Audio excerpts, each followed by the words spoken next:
Well, good morning. It is Saturday, my day off. I am here at 56, 57 May, and it is 57 with under chemtrail skies.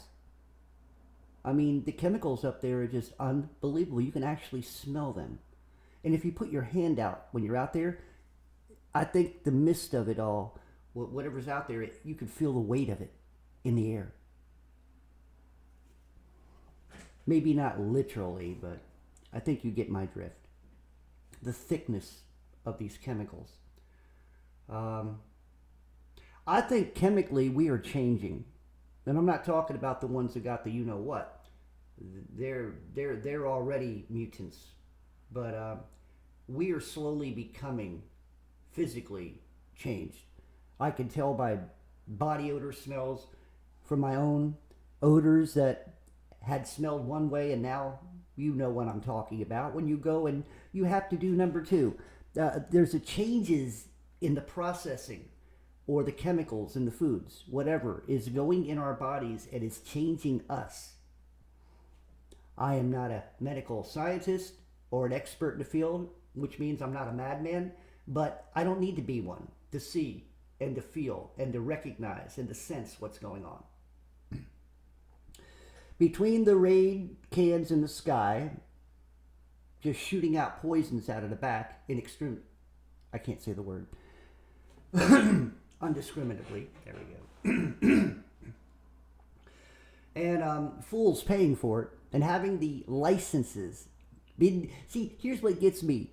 These madmen, scientists, people in their fields, okay, they need to be checked and double checked and triple checked. Every time they have something, it needs to be scrutinized. I want to see the paperwork before you even attempt anything in a lab. I want to see every bit of the paperwork as you're going through. Of course, that's not going to happen. They have proxy lawmakers who have made proxy laws in their behalf. So they can keep all these things hidden from the public.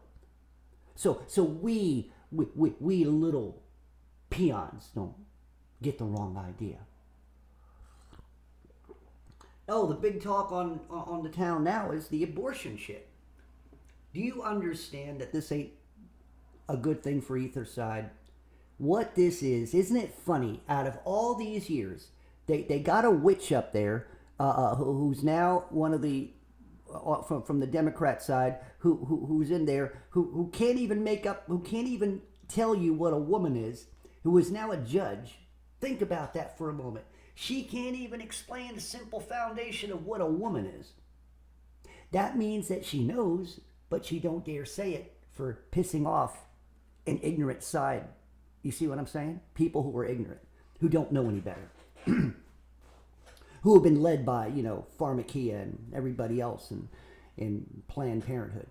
So anyway, what it is that it is supposed to set up sides. They don't care. It's not really for whether what you and I would want it to stop for. I would want it to stop because it's murder, okay? But that's not why they're doing it. They're doing this to rile up both sides.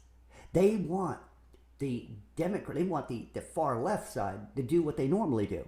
To rile up, to be a bunch of assholes, to go out and picket and say stupid shit and bring out their idols, from the Hollywood and the music industry and start talking a bunch of bullshit.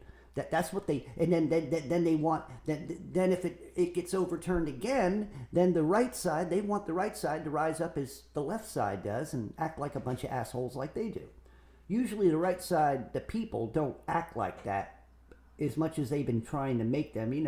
When it came down to the kid and the Indian in Washington and all that shit, to try to make people look like, he's a Trump boy and they're prejudiced and all this shit. They try and they try and they try. That's the only thing I will hand it to people who have the right, left and right paradigm. The people who are conservatives are a little bit more, well, I can't say intelligent. Maybe they're a little bit more aware, but they're still trapped in that paradigm, Um, so really, the Roe and Wade thing isn't what you think it is. They're trying to make it look like that, but the whole purpose is to start trouble. That's what they do. See, the one thing our government is very good at, and also with the help of the media, they're like a good mouthpiece. I mean, in respect to, like, think of a good minister, or not a good minister, but a minister who has a good mouth, who knows how to state the same thing, and they get all up and riley. Sort of like when I worked at the Union Mission, we get all these big black Southern Baptist ministers in there. Oh man, and they be, and yeah, and yo, and Jesus went up into the mountain, and Moses spread the water, and they get a 45-minute. They give a 45-minute, show. All the words, all the hand signals. Just sitting there and doing all kinds of stuff. It'd be like a play, a one-man play. 45 minutes, and all he did was give you a 5-minute sermon. And see, that's what they do. And so they keep everybody in line by these little, shows that they do. And they open their mouths and they start speaking. And so that keeps people in a paradigm. Keeps people in their own little world. And they follow these idiots. So it's idiots following other idiots. And now the other problem is, let's get off of the abortion thing, because we know it's a bunch of bullshit, is that, by the other way, before we get off it, they don't really care whether babies are killed in the womb or not. This has anything to do with that. This has to do with an agenda. As long as you recognize that. So for you people who think you're winning on the right, if this is overturned, you're really not, because it's going to cause more problems. You see what I'm saying? And then you people on the left, you're just going to get your idiots out there and just cause more problems just by opening your mouths and speaking. And putting some of the dumbest assholes behind the camera on your side that you could ever do. Mark my word, you will, if you haven't already. The other thing is the hepatitis breakout with the children. Isn't this another howdy-doody time? Look at here. They have been promoting for the last year younger children and you know what. And isn't it funny that every time it gets through, that more damage ends up happening to children again and again and again. It almost seems like you need to keep these mongrels away from your children, because there is something going on here and it is not right, okay? And when children are involved, I get upset. When children are unnecessarily being railroaded, I get upset. And you should too. Most of you monkeys out there can't look up and get upset over the sky pirates, over the tin cans spraying Raid poisoning over your house. You can't get mad about that. You can't get mad that businesses were shut down for 2 years. You can't get mad at losing your middle class income. You can't get mad over that. So if you can't get mad over those things, how the hell are you ever going to get mad over the idea of a child being killed in the womb? Or even that other law in that one state, the child being killed 7 days after it's born. Outside of the womb abortion. And you fools out there, these are the things that you think are important. And women's rights, there's another sham. So you have a right to get pregnant, and if you get pregnant and you didn't want it and it was accidental, I'm not talking about rape victims. Let's throw the rape thing out of here, because there's maybe a small percentage of women who get raped and have to go through that if they make that decision. Those people I do feel sorry for, but at the same time I also feel sorry for the infant. Not a not a growing piece of flesh, an infant, not a bunch of cells, an infant, a child, a spark of life, tangible, viable.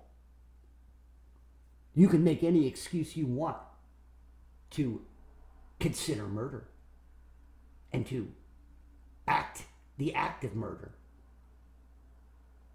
and to give permission to murder, but it's still murder. You can call it whatever you want. And you could say it's the right of the woman. Well, the woman had the right to keep her damn leg shut. You guys want to make arguments that should never even be arguments. And most of you women out there, okay, let me tell you something. You say, I was watching a little segment here on the television. It's like, it is unbelievable that these women are sitting there, well, I decided to have mine, but it was good to know that I could have had a choice. So you made the choice. But tell your child that. Tell your child that you had a choice to either keep that child or not. And then you tell your child that, well, I did make a decision. Tell your child that you had to make a decision to keep him or her. Tell your child that you had to make a decision. Think about what I'm saying to you. You had to make a decision to keep a child, to bear it and not abort it. You had to make that decision. That's what I'm talking about. What comes to the point of making a decision to take a life? And you can call it whatever you want, but it's a life. And how dare you want to take it or even consider it? For all of you who made the right decisions, oh, thank God. But to have come to the point of even having to make that decision is what bothers me. There's no way I could come to a decision like that. No way in hell. So, no. Well, there's my bitching for today. It may get me kicked off again. You know, I'm getting kind of used to this. They're not letting me grow anyway. I can't get no motivation because of YouTube or ScrewTube, and their AI is ruthless, and so are their little pansy asses over there at YouTube, and so they won't let me grow. So what am I doing? I'm just spitting in the wind, aren't I? It's just all coming back into my face because these yahoos, no, they don't even deserve to be called yahoos. Dirt bags, that's what they are, lower than the lowest. All of them. Well, anyway, Derby Jack out. See you all on the other side.